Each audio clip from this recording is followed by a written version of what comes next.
Assalamualaikum warahmatullahi wabarakatuh.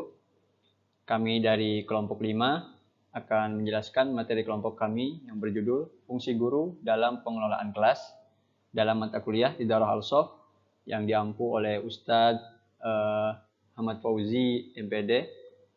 Kami beranggotakan 3 orang. Yang pertama ada Bagus Nurul Kawakib, Farid Ahmad Fahrezi, dan Husnul Khotimah. Assalamualaikum warahmatullahi wabarakatuh.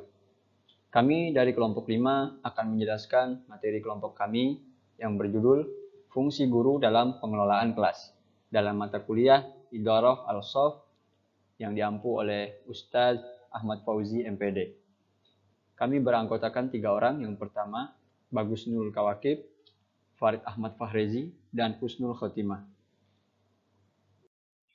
Poin yang pertama yakni definisi guru dan fungsi guru.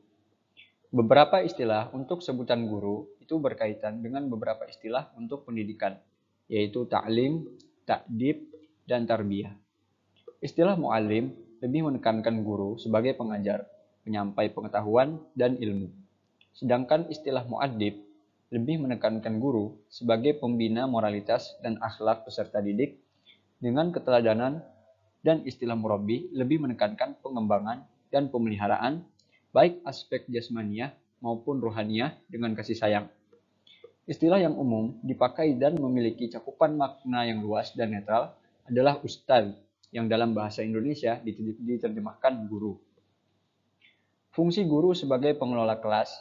Guru mampu untuk mengelola kelas karena merupakan lingkungan belajar serta merupakan suatu aspek dari lingkungan sekolah yang perlu diorganisasi. Lingkungan ini diatur dan diawasi agar kegiatan-kegiatan belajar terarah kepada tujuan-tujuan pendidikan. Pengelolaan kelas yang dilaksanakan dengan baik maka akan dapat berimplikasi pada kegiatan pembelajaran yang bermutu. Dan jika pembelajaran yang bermutu dapat terlaksana, maka akan dapat pula pengaruh pada keberhasilan suatu pembelajaran oleh guru dan peserta didik. Suryani dan Agung berpendapat dalam konteks yang demikian itulah kiranya pengelolaan kelas penting untuk diketahui oleh siapapun yang juga menerjunkan dirinya ke dalam dunia pendidikan. Nah, poin selanjutnya adalah jenis-jenis keterampilan guru dalam mengelola kelas. Keterampilan yang dimaksud di sini adalah sebagai suatu usaha pengembangan kemampuan pemecahan permasalahan di masa sekarang atau menghadapi perubahan peran dan situasi di masa yang mendatang. Di sini Saud juga telah menyatakan bahwa ada beberapa keterampilan dasar yang harus dimiliki oleh seorang guru dalam mengelola kelas. Di antaranya adalah yang pertama ada membuka dan menutup pelajaran. Membuka dan menutup pelajaran adalah suatu kegiatan yang selalu dilakukan oleh seorang guru dengan tujuan dapat menciptakan suasana awal yang positif untuk memusatkan perhatian diri peserta didik tentang apa yang akan mereka pelajari di pertemuan tersebut. Dan yang kedua ada menjelaskan. Keterampilan ini merupakan keterampilan guru untuk menyajikan suatu informasi secara lisan dan terencana yang menyangkut hal-hal yang belum atau sudah diketahui oleh peserta didik. Sehingga peserta didik mampu terlibat dalam eksplorasi dan elaborasi kegiatan pembelajaran. Kegiatan ini banyak menggunakan pembicaraan, baik oleh guru dengan siswa ataupun antar siswa. Keterampilannya selanjutnya adalah keterampilan bertanya. Dalam pembelajaran, seorang guru harus dapat mengembangkan keterampilan komunikasi peserta didik. Salah satunya yakni dengan cara memberi pertanyaan kepada siswa yang berfokus pada materi dan memberikan jawaban kepada peserta didik yang mengalami kesulitan untuk menjawab pertanyaan tersebut. Yang keempat ada memberi penguatan. Sebagai seorang guru, harus berupaya memberikan penguatan secara verbal. Misalnya seperti ungkapan bagus, cerdas, pintar, maupun nonverbal seperti gerakan yang sesuai dengan keadaan yang ada. Tujuan dari pemberian penguatan ini adalah agar peserta didik dapat meningkatkan tingkah lakunya dan meminimalisir tingkah laku yang negatif. Yang kelima ada menggunakan media pembelajaran. Menggunakan media pembelajaran adalah suatu sarana pembelajaran yang dapat dilakukan dalam proses belajar peserta didik dengan tujuan agar pembelajaran dapat dilaksanakan secara efektif dan efisien dalam mencapai indikator yang diinginkan. Yang keenam, ada membimbing diskusi kelompok kecil.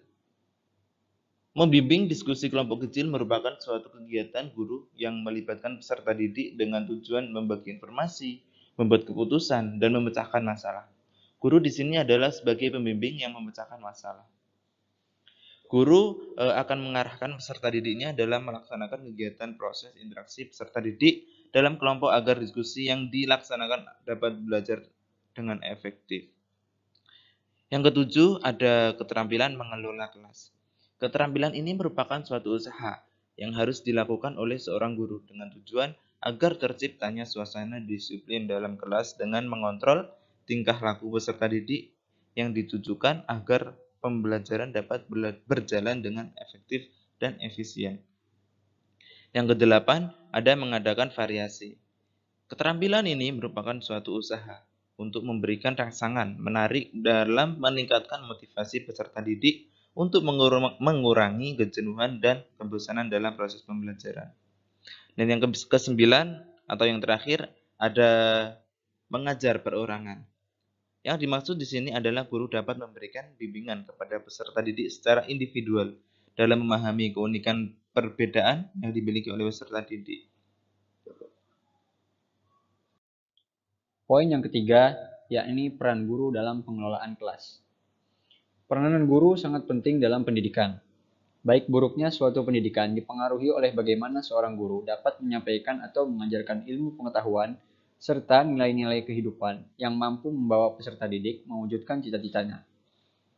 Maka dari itu, guru dituntut agar mempunyai kemampuan, baik dari kemampuan akademik maupun kemampuan untuk memotivasi peserta didiknya. Pun juga keberhasilan pengelolaan kelas yang dikelola oleh guru dapat terrealisasikan oleh berbagai faktor, antara lain faktor pribadi guru dan faktor sekolah. Faktor pribadi guru terkait pada kemampuan guru dalam mengelola kelas dengan sungguh-sungguh, sedangkan faktor sekolah berperan dalam penyediaan fasilitas yang memadai dalam memudahkan guru untuk melakukan pengelolaan kelas agar lebih optimal. Dalam pengelolaan kelas, dibutuhkan adanya peranan dari seorang guru agar terciptanya suasana belajar mengajar yang kondusif, khususnya dalam meningkatkan prestasi belajar siswa.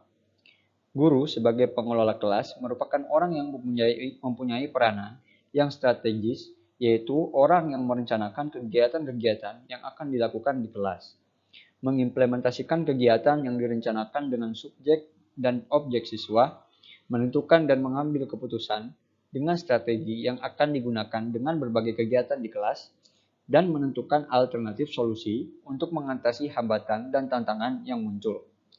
Dengan pendekatan-pendekatan yang telah disebutkan, akan sangat membantu guru dalam melaksanakan tugas pekerjaannya. Terkait dengan pelaksanaan tugas pekerjaannya, terdapat beberapa peranan guru dalam pengelolaan kelas, yakni sebagai berikut. Yang pertama ialah guru sebagai pendidik. Guru adalah pendidik yang menjadi tokoh, panutan, dan identifikasi bagi para peserta didik dan lingkungannya. Oleh karena itu, guru harus memiliki standar kualitas tertentu yang mencakup tanggung jawab, wibawa, mandiri, dan disiplin. Dalam perannya ini, guru tidak hanya tahu tentang materi yang akan diajarkan, akan tetapi ia pun harus memiliki kepribadian yang kuat yang menjadikannya sebagai panutan bagi para siswanya. Yang kedua, yakni guru sebagai pengajar. Guru harus berusaha membuat sesuatu menjadi jelas bagi peserta didik dan terampil dalam memecahkan masalah. Ada beberapa hal yang harus dilakukan oleh seorang guru dalam pembelajaran. Di antaranya adalah membuat ilustrasi, mendefinisikan, menganalisis, membuat sintesis, bertanya, merespons, mendengarkan, menciptakan kepercayaan, memberikan pandangan yang bervariasi, menyediakan media untuk mengkaji materi, dan menyesuaikan metode pembelajaran, memberikan nada perasaan.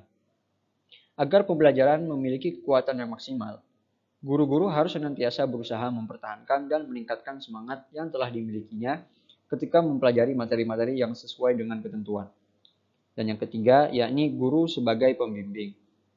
Guru dapat diibaratkan sebagai pembimbing perjalanan yang berdasarkan pengetahuan dan pengalamannya bertanggung jawab atas kelancaran perjalanan itu. Dalam hal ini, istilah perjalanan tidak hanya menyangkut fisik, tetapi juga perjalanan mental, emosional, kreativitas, moral, dan spiritual yang lebih dalam. Sebagai pembimbing perjalanan, guru memerlukan kompetensi yang tinggi untuk melaksanakan 4 proses tahapan. Yang pertama, guru harus merencanakan tujuan dan mengidentifikasi kompetensi yang hendak dicapai. Yang kedua, guru harus melihat keterlibatan peserta didik dalam pembelajaran. Dan yang paling penting, peserta didik melaksanakan kegiatan belajar itu tidak hanya secara jasmania, tetapi mereka harus terlibat secara psikologis. Yang ketiga, guru harus memaknai kegiatan belajar. Dan yang keempat, guru harus melaksanakan penilaian. Mungkin cukup sekian dari kelompok kami. Apabila ada kesalahan maupun kekurangan, mohon dimaafkan. Syukron katsiron. Wassalamualaikum warahmatullahi wabarakatuh.